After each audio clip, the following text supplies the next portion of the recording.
안녕하세요. 마틀다입니다. 오늘도 이어서 하느님이시여 사람이신 그리스도이시 읽어드리겠습니다. 책과 저자 소개가 궁금하신 분은 동영상 아래를 참고하세요. 공생활 둘째 해 2장 사마리아로 향하여 가시면서 제자들을 가르치시다. 예수께서 12 제자와 같이 계시다. 그곳은 여전히 산이 많은 곳이다. 그러나 길은 넉넉히 다닐만 하다. 모두가 무리를 지어 가면서 이야기를 나눈다. 하지만 지금은 우리끼리만 있으니까 말을 할 수 있는데 왜 두 집단 사이에 그렇게 질투가 많은 거야? 하고 필립보가 말한다. 질투라고? 하고 알페오의 유다가 대꾸한다. 아니야, 그건 교만이야. 아니야, 그건 말하자면 선생님께 대한 그들의 옳지 못한 행동을 변명하기 위한 핑계에 지나지 않는단 말이야. 세례자에 대한 열성을 구실로 해서 군중에게 과히 불만을 품지 않게 하면서 그들을 멀어지게 할 수 있는 거야. 하고 시몬이 말한다. 나는 그 자들의 가면을 벗길 거야. 여보게 베드로, 우리는 선생님이 안 하시는 일을 대단히 많이 하게 될 걸세. 선생님은 왜 그런 일들을 안 하시지?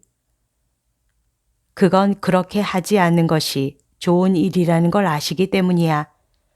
우리는 선생님을 따라가기만 해야 해.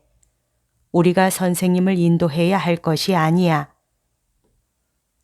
그리고 이걸 다행스럽게 생각해야 해. 순종만 하면 된다는 것은 대단히 위안이 되는 일이야.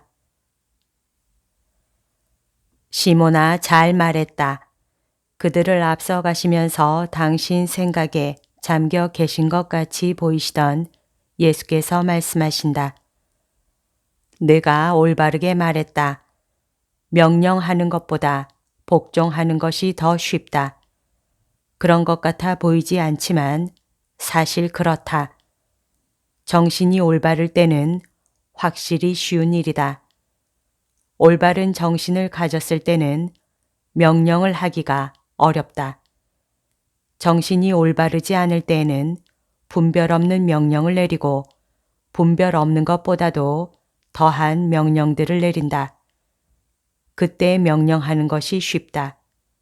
그러나 복종하기가 얼마나 어려워지느냐.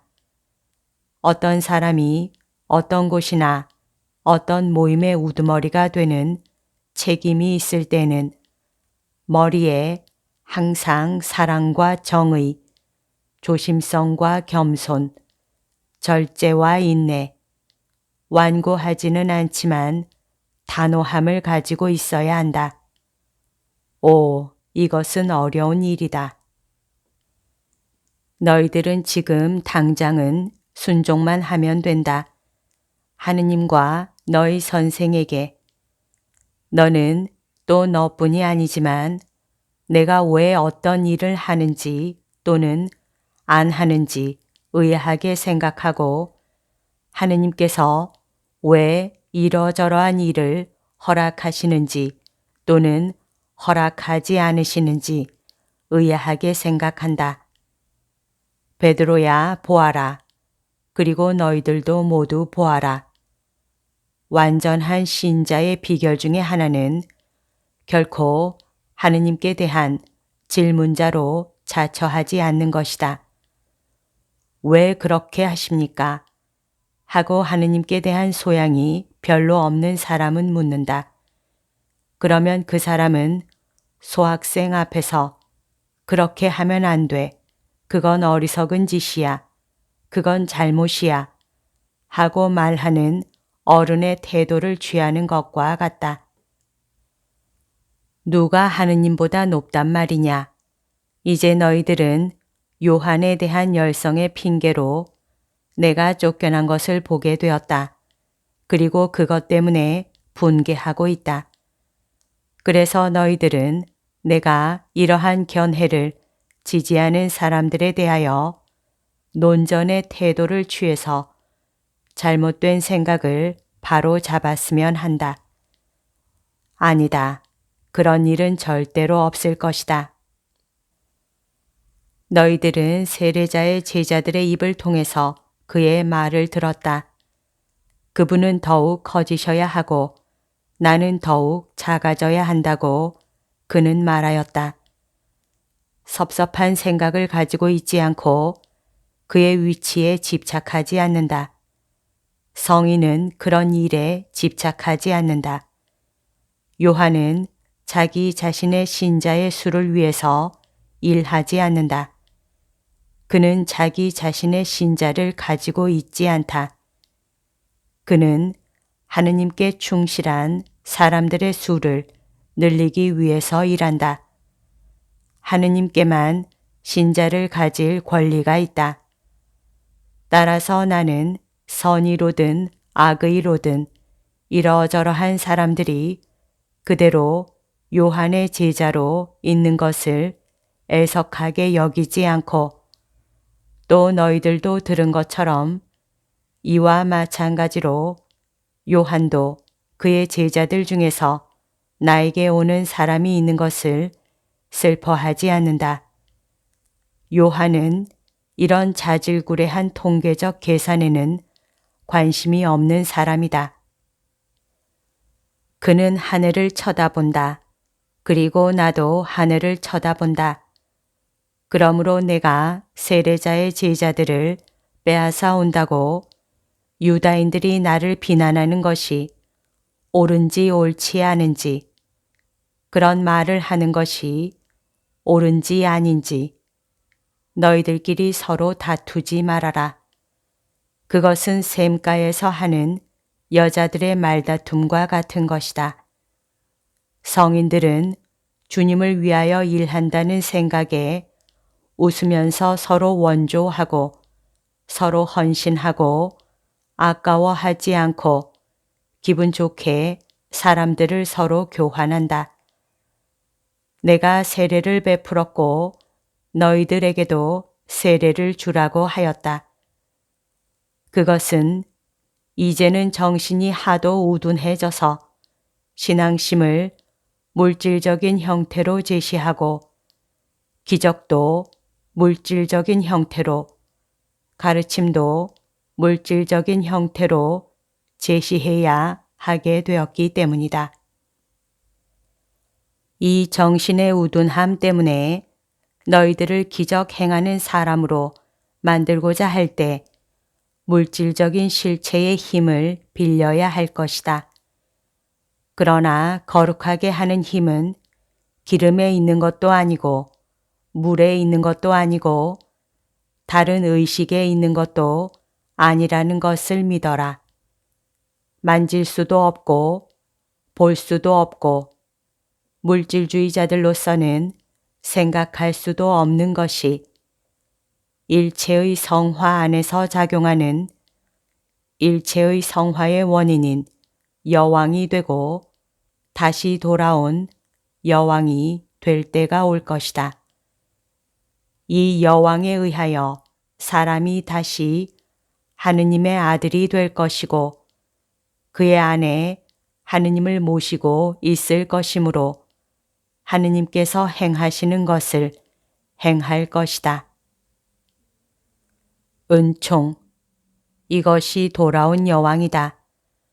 그때에는 세례가 하나의 성사가 될 것이다.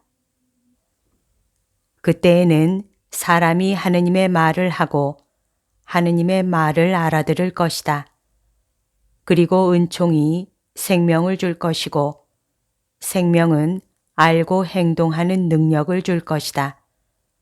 그러면 그때에는 그러나 너희들은 아직 은총이 너희들에게 어떤 것을 가져다 주겠는지 알 만큼 성숙하지 못하였다.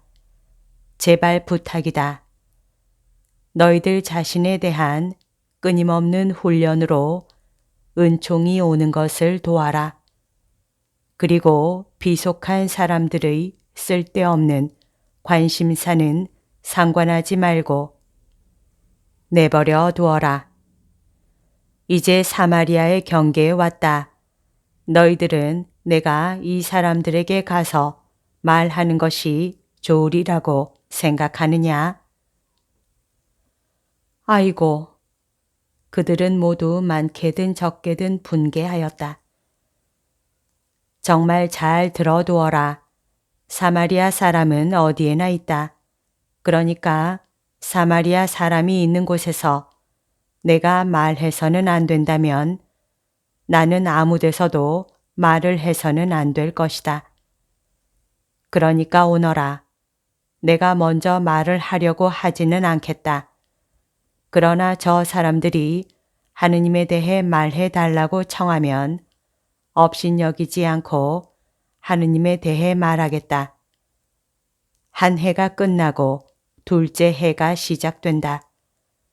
이 해는 처음과 마지막 사이에 걸쳐 있다.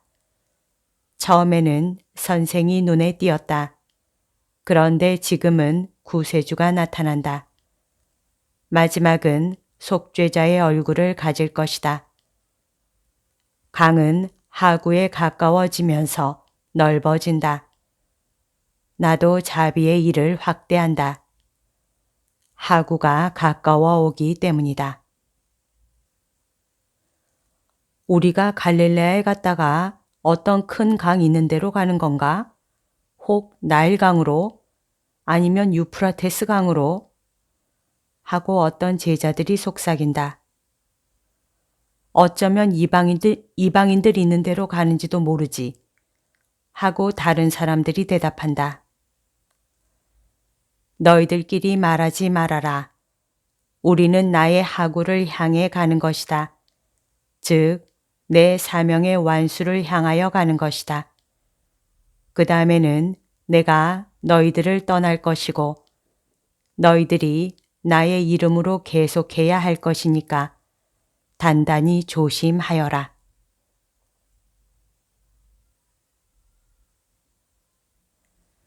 여기까지가 오늘 들려드릴 내용입니다. 오늘도 하느님의 뜻 안에서 서로 사랑하는 하루 보냅시다. 사랑합니다. 축복합니다.